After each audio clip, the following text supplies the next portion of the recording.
Les yokai de Yokai Watch ont des pouvoirs surnaturels. Évidemment, ces pouvoirs n'existent pas dans notre monde. Mais et si les yokai étaient comme les Pokémon, c'est-à-dire des créatures que tout le monde voit? Est-ce qu'ils pourraient sociabiliser comme les humains, avoir un travail? Je me suis amusé à répondre à cette question et voici la réponse. Au niveau de la sociabilisation, ça peut être compliqué.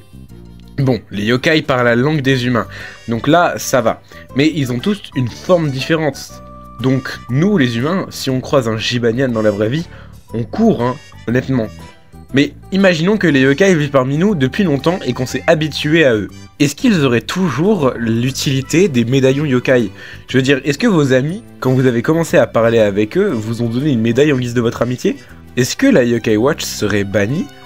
Bah ouais, si on peut invoquer un être vivant comme ça sans raison, bah c'est considéré un peu comme de l'esclavage, non?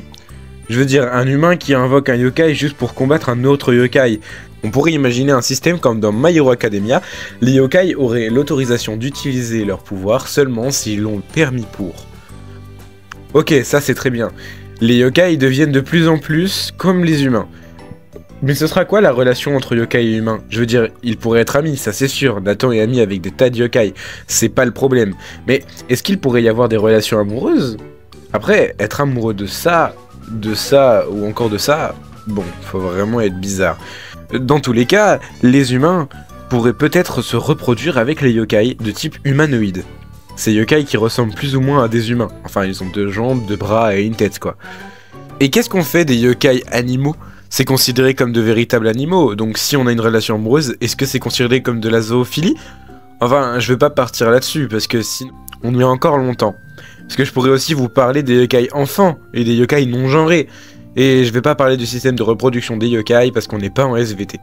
Leur utilité à notre société pourrait être très considérable. Imaginez que 2 pays rentrent en guerre. Le pays qui a ses côtés trip-tic-tac pourrait être littéralement invincible.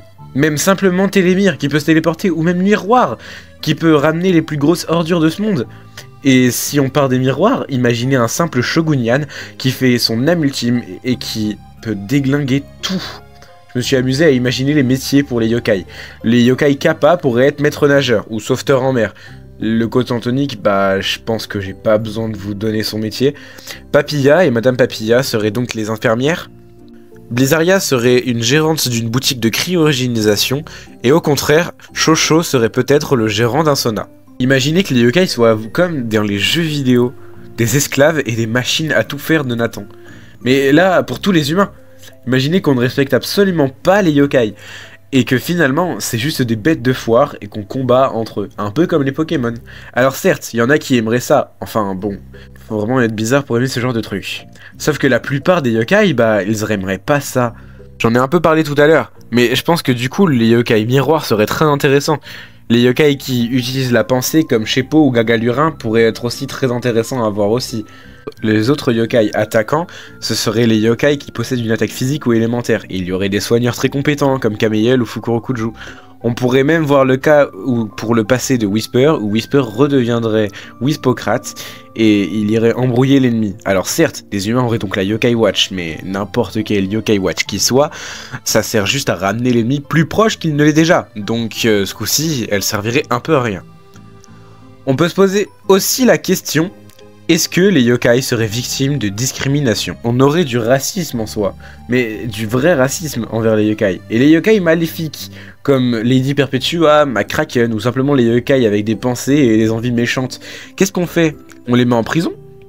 Imaginons que Whisper fasse un crime, et qu'il soit en prison. Bah, il peut traverser les murs, donc c'est un peu compliqué. La vie avec les yokai serait très compliquée pour les humains. Les yokai, eux, franchement, ils seraient bien, hein. Je pense honnêtement que si les yokai seraient parmi les humains, et qu'ils vivraient dans nos sociétés et tout, bah, ils seraient supérieurs à nous. Je veux dire, certains sont plus intelligents, ils ont des pouvoirs, donc rien que ça, les yokai, ils sont supérieurs à nous. Enfin, je veux dire, même Sheppo, même s'il est moche et un peu con, bah, il est supérieur à toi. Simplement par le fait qu'il a un pouvoir. Est-ce que t'as un super pouvoir, toi? C'est très amusant de traiter ce sujet.